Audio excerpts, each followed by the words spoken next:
Yeah. When I was about 28, a friend of mine traded me a motorcycle, and I started liking them, and then I raced them locally. And then I found out they gave money away for driving cars. So I tried that for a while.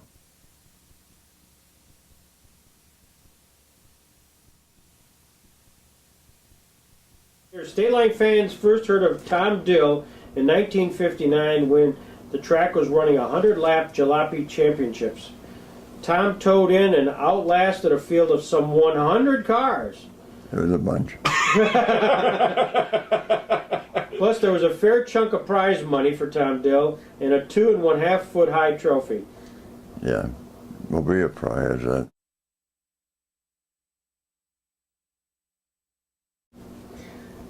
Then the next year you get into late models. Yeah, for Mobile. And I run the car for him for, I don't know, 2 or 3 years. Then I bought a Dodge, new, Right. and raced that for a couple of years, 3 years. Did you own that Dodge yourself, or were you driving Well, for somebody? I bought it from the Dodge dealer, and I paid him when I had the money. I understand. It was brand new, and it was covered under warranty.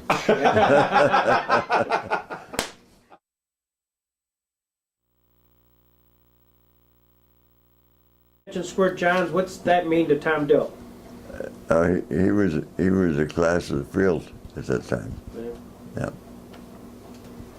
Why was he so good, Tom? he cheated a little.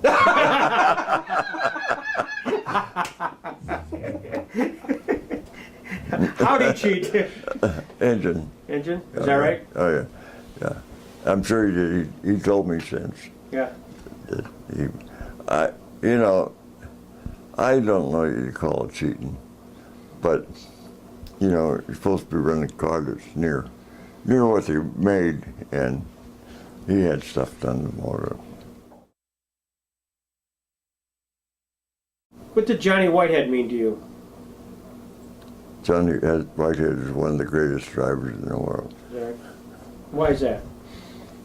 Somebody asked me to drive a car that he'd been driving and doing decent with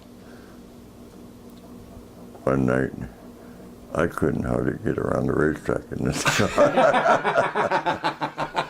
It's scary to go fast. So he knew his way around, huh? Yeah, I never thought he was much of a driver until I drove that car. Then you realized how good he was a was. hell of a driver. Last lap, and there was just one driver out there, and you were racing him that you didn't want to be with because you just kind of knew it was going to be nip and tuck, hard to get around. Who would that one driver be? I can think of several. I was going to say Jack Cooney because he spun out almost each lap. It seemed like when I was running 150 leading, he was going crossways in front of me. The answer that everybody else, from Squirt Johns to Bobby Schnars to Marv Thorpe, when we asked the same question, every one of those guys, we asked the same question. They said the one single person they did not want to be on that last lap with one-on-one was Tom Dill. Why would they say that? I don't have any idea. I feel good about that. Well, that's the respect that you had for Everybody. everybody. That's Said one answer. You were the hardest guy to race with. You raced harder than anybody. Well, we all knew when out there we thought we could win. I put the car in the pit and walked towards the racetrack, and there was somebody running towards the pits, and I didn't pay too much attention to him till he hit me right in the mouth. Gee. And he was running full tilt and just leveled me. I mean, I just went flat. It never hurt me. My gosh. you respected more than others?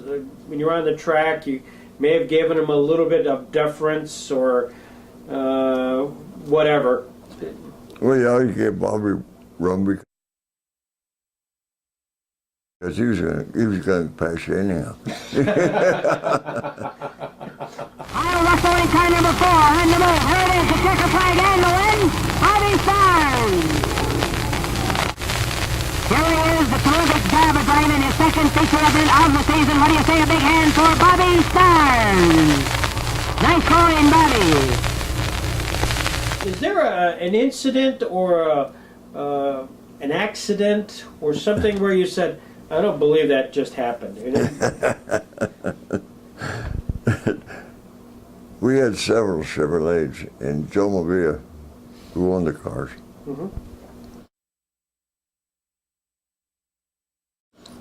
was driving one himself. And one night he asked me, he said, there's something wrong with that car. He said, come off the corners and it pulls to the right. He said, take it for a ride, my face. So I, at Stateline, go on the track at the pit entrance there. Get down the back stretch. Through the 1-2, come back up past the flagman, over into the turn by the pit there. I come off the corner and it pulled to the right. And I hit the fence and rolled it over. Oh, gosh. And what did you say when you came back into the pits? I know it pulls to the right. You're right, Joe. Best I used to consider the roads between here and Stateline practice. Isn't that funny? I love it. One night, the treasure tank broke off in Panama. They came and got me. I drove the car on order Stateline from Panama.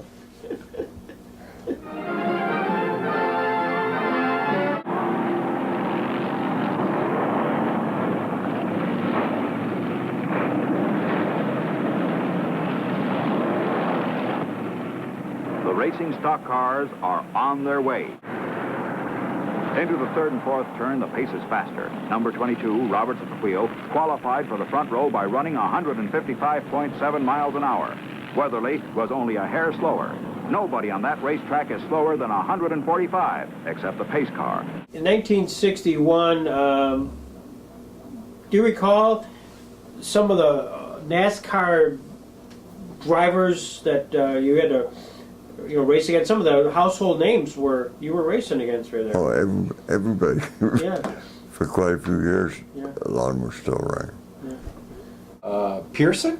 Pearson. Okay, Pearson. He spun in front of me What did he? in the 125s or whatever they were running in. And I put it down on the infield at 150 miles an hour. And I don't know how many times I turned around. But I come out, it was still right side up and everything. And I continued down around the racetrack.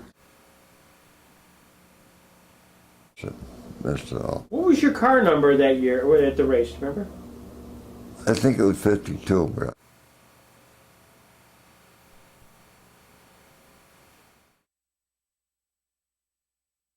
All your scrapbooks and everything are with your son. Is that yeah. right? And I didn't save a lot of stuff. Really? Didn't. Your wife wasn't cutting things out? Well, I had several wives and several girlfriends. Oh, okay. We won't go there.